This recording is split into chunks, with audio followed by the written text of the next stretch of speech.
Here's a sentence I never thought I'd say. The Japanese have figured out how to build American trucks better than the Americans, and honestly, it's embarrassing. What's happening, Panda Nation? Peter Von Panda here. I'm about to dive into one of the most confusing automotive mysteries of our time. How did Japanese automakers become the masters of building tough-looking, attractive, and reasonably affordable off-road vehicles, while American companies who literally invented this market are completely lost in the wilderness? Now, before we start, let me be clear about something. Attractive is totally subjective. Almost. You might like muffin tops. I might like thick thighs. We're all a little bit different, and that's fine. But this is my opinion, and I'm sticking to it, so take it for what it's worth. America used to be the only country that really understood off-roading, and somehow we fumbled the bag so hard that Toyota is now schooling us on how to build American-style trucks. Think about it. America pioneered this stuff. We had pickups that could haul a house and SUVs that looked like they could survive a nuclear winter. Jeep Wranglers have been around forever, practically unchanged, because the formula worked. Hummer had that military cachet that made every suburban dad feel like he was conquering Fallujah on his way to Costco. But here's where it gets really depressing. Including Ford's $100,000 electric Lightning monstrosity, nobody's making what real off-roaders actually want. Where's the smaller model with a gas engine, actual armor plating, and less fake chrome than a Vegas casino? It's like Detroit collectively decided that off-roading means looking tough in a shopping mall parking lot. Even looking at our supposedly serious off-road vehicles, something feels off. Chevy, Ford, and Dodge used to make trucks that look like they were born to get dirty. But nowadays, I have a feeling most people who buy a Ford Raptor just to show it off in the city. Every T-Rex Ram or Trex, or however you pronounce it, looks like it's polished and pristine, like it just rolled out of the detailing shop. Not exactly battle-scarred from rocks and tree branches, you know what I'm saying? And sure, that's fine if you want a $70,000 grocery getter that looks tough, but it's also priced like a house, which kind of defeats the purpose of having an affordable adventure vehicle. When did off-road capability become more about looking the part than actually playing the part? Because I'm pretty sure that we used to build trucks for people who actually use them as trucks. Now, let's talk about what Japan started doing that made everyone else look stupid. The Toyota Tacoma really started catching the eye of people who wanted a legitimate off-road vehicle, especially when you compared it to the same generation Chevy Colorado. The Colorado looked like it was designed by a committee to offend absolutely no one, while the Tacoma looked like it had opinions about mud and rocks. The Toyota 4Runner was even better. That thing had haunches and fender flares that looked like they meant business. It didn't need to tell you it was tough. You could see it was tough from 3 lanes away. Meanwhile, American automakers were busy making everything look like it was designed to blend in at the country club. But here's what really shocked me. Even Honda figured this out before we did. The new Honda Passport is probably one of the more attractive and rugged-looking off-road vehicles on the market right now, and it's a massive upgrade from their previously bland soccer mom mobile. Sure, it'll probably only see suburban duties, but at least it looks like it could handle more if asked. And don't even get me started on the new Toyota Land Cruiser and Lexus GX.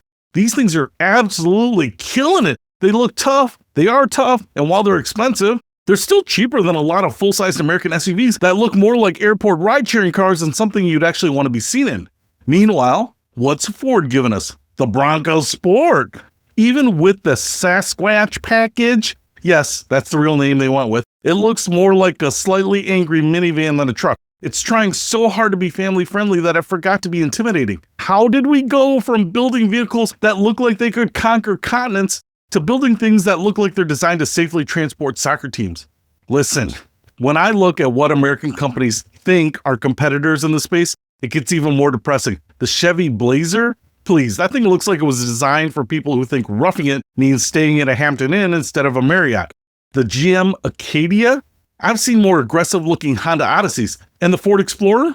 A vehicle by that name alone should be geared for exploring the great outdoors, but it looks more like the police cruiser that they have all been destined to become than some sort of adventure vehicle, which may have been the point when they designed it, but it's not exactly inspiring confidence in their off-road DNA. Here's what really gets me. Japan figured out that Americans want vehicles that look tough and capable. Even if most of them will never see anything more challenging than a speed bump at Target, they understood that we want our trucks to have character, to look like they have stories to tell and scars to prove it. American automakers, meanwhile, seem to think we want vehicles that look like they were focus grouped to death by people who have never actually seen dirt. Everything's been smoothed out, rounded off, and made approachable to the point where our trucks look like they're apologizing for existing.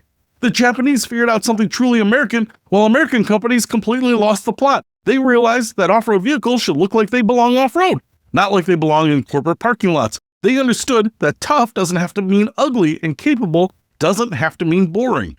Look at the design language on the new Land Cruiser versus a Chevy Suburban. The Toyota looks like it's ready for adventure. The Chevy looks like it's ready for a PTA meeting. Both might be capable vehicles, but only one of them makes me want to actually drive it up a mountain and see what's on the other side. It's like Japan studied what made American trucks great in the first place, and then improved on the formula while we were busy making everything look like a crossover.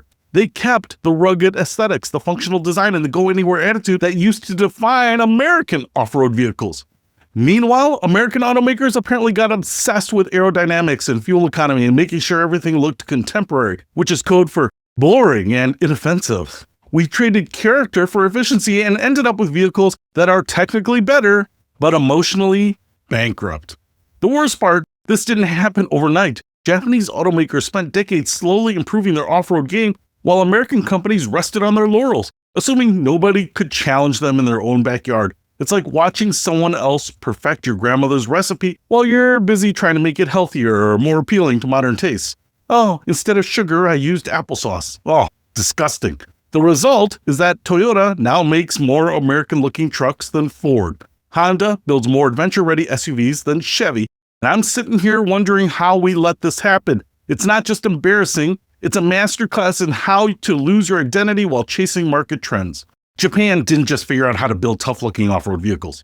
They figured out how to build what American off-road vehicles used to be before we decided that looking tough wasn't as important as looking sophisticated. And that, my friends, is how you lose a crown you spent decades building, by forgetting what made you special in the first place. Peter Von Panda, out.